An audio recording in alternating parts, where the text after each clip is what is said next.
El otro día nos pusimos violentos contra Hollywood por profanar tumbas, pero hoy toca tragármelas sin contexto. Las palabras, por supuesto. Por lo menos un poquito. Pues resulta que hoy amanecimos de buenas y vamos a reconocer que todavía hay gente en la industria que tiene talento y no solo hambre de billetes. Y es que entre tanto refrito cancerígeno, a veces ocurre un milagro y el remake termina siendo mejor que el original. Este video es por culpa de nuestro suscriptor Arturo Vázquez, que nos retó en los comentarios a equilibrar la balanza y mostrar que no todos los remakes son basureables. Muchas gracias, Arturo. Así que saquen su cigarrillo de preferencia porque joder, esto es cine. 5 remakes que sí valen la pena. Esto es Multiverso Informativo. Milagrosamente no venimos a tirar hate. Bueno, no del todo. 5. Ocean's 11 o La Gran Estafa. Empezamos con clase y la elegancia de los 60s. Todo nace de un libro escrito en 1958 por George Clayton Johnson y Jack Golden Russell. En el papel la cosa era muy seria. Veteranos de la Segunda Guerra Mundial que ya no sentían que encajaban en la sociedad y decidieron utilizar sus tácticas militares para asaltar casinos y así dañar al sistema capitalista que les dio la espalda. En el papel suena muy interesante. Y no sé si lo sepan, pero en esa época existía algo que era conocido como el Rat Pack, que era el Olimpo de superestrellas o los galácticos del momento, conformado por el galán Peter Lawford, el comediante Joe Bishop, el multitalentoso Sammy Davis Jr., el carismático Dean Martin y por supuesto el jefe de la mafia, de la música, el señorón Frank Sinatra. Estos sujetos eran los dueños de Las Vegas, eran cantantes, comediantes y actores que reinaban en los escenarios y en la cultura popular. Era lo referente de ser cool en ese momento. Entonces en 1960 el director Louis Milestone adaptó el libro en el que se basa todo esto y casteó al Rat Pack completito. El resultado fue lo que hoy llamaríamos un evento global. Aunque dicen las malas lenguas que en realidad eran unos gandules con tanta fama y fortuna que hicieron la película como excusa para seguir en la fiesta mientras trabajaban. Y la verdad, qué envidia. La película original tiene su encanto nostálgico y no es una mala película para nada.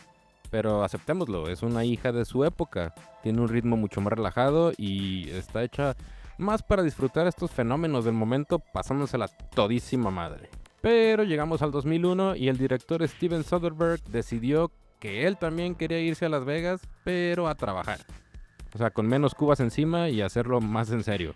Para no quedar a la sombra de Sinatra y sus compinches, armó su propio Dream Team de guapos y exitosos, metiendo en la licuadora a George Clooney, Brad Pitt, Matt Damon, Andy García y Julia Roberts, entre otros. Aquí es donde se nota la diferencia. Pasamos de un grupo de amigos haciendo de disque militares a un grupo de actores que, aunque también se divirtieron, interpretaban a ladrones profesionales con una precisión envidiable. ¿Fue mejor película? Pues sí. No es solo que se vean bien en traje, es un salto técnico gigantesco. Soderbergh inyectó una edición eléctrica y un ritmo de jazz que te lleva de la nariz por toda la trama sin soltarte. Pasamos de una borrachera elegante a una operación quirúrgica de carisma y el atraco es un rompecabezas donde cada pieza encaja en su lugar. Tuvo tanto éxito que después sacaron secuelas como Ocean's 12, Ocean's 13 y hasta la versión femenina. Pero esas no las estamos evaluando hoy para que no me regrese la gastritis. Nos quedamos solo con la primera, este remake, la prueba de que pueden superar a los reyes del escenario si cambias los martinis en el set por un guión inteligente y una dirección mucho más impecable. 4. The Blob o La Mancha Voraz. Para el puesto número 4 nos vamos a poner un poquito más asquerosos que de costumbre y vamos a 1958. Sí, el mismo año en que se escribió el libro de Danny Ocean, pero aquí la historia no era de casinos, sino de una gelatina asesina. La original fue dirigida por Irving Yerworth y protagonizada por un jovencísimo Steve McQueen en su primer protagónico. Para finales de los 50 la película era un éxito, pero pues siendo honestos, el villano, o sea, La Mancha, parecía una bolsa de gelatina homicida gigante que se desplazaba a 100 centímetros por hora. La película de 1958 tenía toda la bella estética de las letras de neón y foco tipo Googie, con tipografías gritonas en el bloque que te anunciaban la llegada del monstruo. Era una película de serie B muy inocente donde el peligro se solucionaba con extintores y adolescentes corriendo por todo el cine. Y en 1988, el director Chuck Russell llegó y dijo: abran cancha, señores, con un remake que es una de las cátedras más brutales de efectos prácticos en la historia del cine. Pasamos de una masa casi inerte a un organismo biológico sensible y aterrador que no solo te atrapaba, sino que te digería vivo. Nos encantaría ponerle las escenas fuertes aquí, pero pues mejor vayan a ver la película y disfruten cómo se derriten las caras de las personas. ¿Y fue mejor que el original? Absolutamente. El guión, coescrito por un joven Frank Darabont, sí, el mismo que años después nos daría Sueños de Fuga, le dio un origen de conspiración militar que la hizo 1000 veces más interesante. Pasamos de una película dominguera a una pesadilla de horror corporal donde la mancha se metía por las tuberías y no respetaba ni a los niños. Fue un salto visual asqueroso, pero necesario, que convirtió a un chiste de los 50 en un verdadero ícono del cine gore y de efectos especiales. Es que de veras, si no han visto la escena del fregadero o la del teléfono, no saben lo que es el verdadero miedo a la limpieza. Fue la prueba de que con buenos efectos y un guión sólido, hasta una gelatina puede ser el fin del mundo. 3. The Thing, o La Cosa del Otro Mundo. Para el puesto número 3 nos vamos al aislamiento total en la Antártida. Primero hablamos de la raíz. En 1951 se estrenó The Thing from Another World, producida por Howard Hawks. En su momento fue una película pionera de ciencia ficción. Presentaba a un grupo de militares y científicos enfrentando a un ser humanoide imponente que venía de otro planeta. Era una pieza de suspenso en blanco y negro muy bien lograda para los estándares de los 50, donde el peligro era externo y físico, muy al estilo de los monstruos que se adueñaron del cine en esa época. Pero en 1982, el director John Carpenter decidió retomar la historia para ser más fiel al relato original. Aquí el escenario es el mismo, una base científica rodeada de nieve y un frío mortal. Pero el enfoque cambió por completo. Liderando el reparto tenemos a un impecable Kurt Russell junto a Keith David y Wilford Brimley, interpretando a hombres que dejan de confiar entre ellos porque la amenaza ahora es una entidad alienígena que puede imitar perfectamente a cualquier forma de vida. ¿Fue mejor que la original? Sí, definitivamente. Llevó la premisa a otro nivel. Pasamos del suspenso clásico de los 50 a una paranoia psicológica asfixiante donde el verdadero terror es no saber quién de tus amigos sigue siendo humano. Además, el trabajo de efectos prácticos de Rob Bottin es, hasta el día de hoy, uno de los estándares de oro de la industria. Con escenas tan viscerales que YouTube nos patearía en las gónadas si les pasamos el momento del pecho transformándose en una boca gigante o la cabeza con patas de araña. Bueno, la cabeza con patas de araña sí se las ponemos, ahí está. A esta película no le fue nada bien en taquilla porque le tocó la suerte de salir por las mismas fechas que otro extraterrestre. Hablamos de E.T. Y sí, la gente prefirió ir a ver al alien amigable que ver al que desmembraba personas. Y sí, estamos conscientes de que hay otro remake del 2011 que, aunque no es tan detestable, decidimos ignorarlo por salud mental. A pesar de tener a la bella Ramona Flowers, no se compara con este. Es uno de los remakes definitivos porque tomó una base muy respetable y la convirtió en una obra maestra del horror corporal y la desconfianza, demostrando que el frío de la Antártida no es nada comparado con el miedo a lo que tienes sentado al lado, sobre todo en tu oficina. En el número 2 tenemos a La Mosca.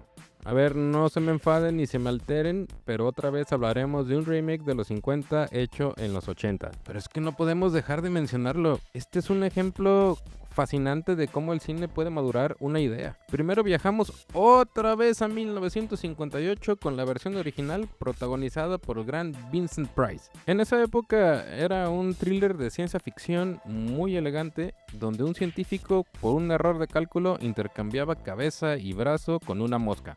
Es una película muy inquietante y muy respetada. Pero en 1986 el director y maestro, el grandísimo David Cronenberg, convirtió esa idea en una tragedia biológica desgarradora. Aquí el excéntrico y bien querido Jeff Goldblum interpreta a Seth Brundle, el genio detrás de unas cabinas diseñadas para teletransportarse donde desintegraban y reconstruían materia. El desastre ocurre cuando nuestro héroe entra en la cabina y sin darse cuenta una pinche mosca se cuela con él. La computadora se confunde y en lugar de teletransportarlos por separado fusiona sus ADNs a nivel molecular. Todo el proceso lo vemos a través de los ojos de la guapísima Geena Davis, quien interpreta a la periodista Veronica Quiff. Ella es el corazón de la película y quien tiene que presenciar horrorizada cómo el hombre que ama se desmorona en momentos literalmente. Sin duda, sí fue mejor película que original. Pasamos de un cambio de cabeza instantáneo a una mutación lenta y asquerosa, donde el cuerpo de Goldblum se cae a pedazos mientras el insecto toma el control. Los efectos prácticos de Chris Wallace obviamente ganaron el Oscar y con razón. Es uno de los mejores remakes porque convirtió un error técnico en una pesadilla visceral que te parte el corazón. Y por fin llegamos al final. En el número 1 tenemos a True Grit o Temple de Acero. Ok, ya fue mucho de monstruos, así que nos vamos al viejo oeste para cerrar este top con broche de oro. Primero hablemos de la leyenda. En 1969 se estrenó la versión original protagonizada por el mismísimo John Wayne. En una época en donde desvivían a gente a diestra y siniestra, esta historia nos presenta a Mattie Ross, una joven que busca vengar la muerte de su padre y para ello no se le ocurre otra cosa mejor que contratar a un alguacil rudísimo y que le encanta pistear en horas de trabajo llamado Rooster Cogburn. Fue una película gigante que le dio al duque su único premio Oscar. Era el western clásico, heroico, con toques cómicos y brillante que cimentó su legado como el vaquero definitivo. Muy complicado de superar.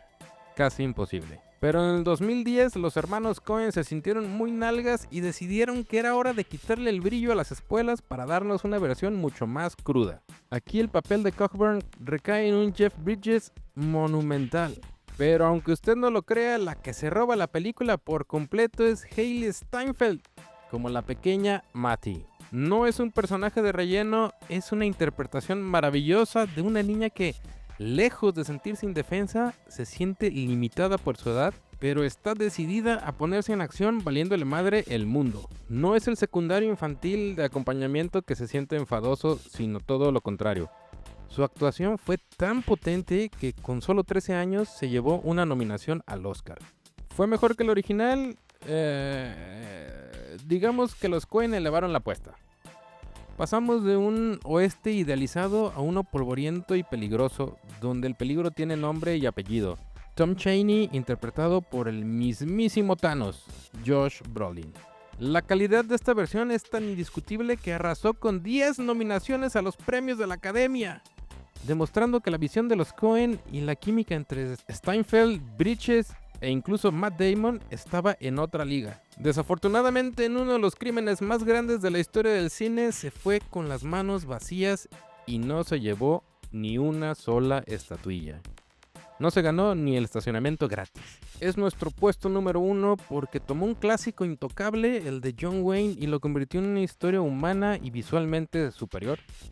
Demostraron que una niña con determinación y un alguacil acabado pueden entregarnos el mejor western de las últimas décadas. Es la prueba de que a veces para honrar un clásico hay que atreverse a ensuciarlo poquito. Y qué huevotes los de Skeletor. Y bueno, ahí están las pruebas. A veces el cine sí sabe hacer las cosas bien y nos regala versiones que no solo respetan al original, sino que encuentran la verdadera área de mejora y las llevan a otro nivel, ya sea con efectos prácticos o actuaciones que nos dejan helados. Pero la última palabra es de ustedes. ¿Cuál de estos remakes es su favorito o cuál nos faltó en la lista? Cuéntenos en los comentarios. Si les gustó el top, denle like, suscríbanse y activen la campana para que no se pierdan nada de lo que cocinamos aquí. Nosotros somos Multiverso Informativo, el canal que te recomienda joyas de cine para que al final termines viendo reels o videos de TikTok. Sal a ver. Mira, amigo, todo esto es un error. Si entras al transportador conmigo de nuevo, estarás comiendo basura otra vez en un parpadeo. ¡Ay! ¡Dale, muchacho, aplasta esa mosca, machácala! ¡Ah, muy bien hecho, hijo! ¡Mua!